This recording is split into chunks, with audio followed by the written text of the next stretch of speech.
There are so many times in my walk with Christ where I knew the solution to not get tempted, and yet I wanted to do it. Actually, majority of the times when I fell into sin, it wasn't because I didn't know how to avoid it or I didn't have the strength. It's because I genuinely didn't want to. The moment that changed everything to the point where I stopped giving in to temptation is when I started focusing more on making sin less appealing. And the word talks about how our treasures is where our desires come from, meaning whatever we see as valuable is what we'll desire. I realized that the reason why I was falling into this sin over and over is not because of my strength, it's because I desired. That's what the devil will do. He will make sin look appealing. He did the same trick with Adam and Eve to get them to eat from the tree. He made it appealing by saying it would give them the knowledge that God had.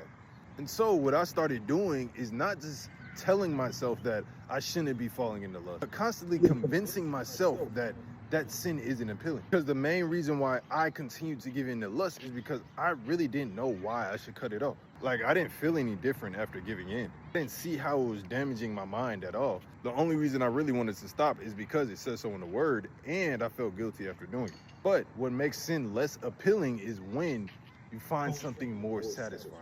When you actually start walking in your purpose and being fulfilled through Christ, that is when sin becomes less appealing. And that's why when I was always focused on bettering myself, I wanted to fall into temptation. Also building a true, genuine relationship with God to the point where you know he's real. Because now every single time you get a lustful thought, it feels like you're cheating on God. And so that's why it's so important to always keep your focus on God. Because when you start watching things that distract you away from God, things that normalize sin, it makes it more appealing.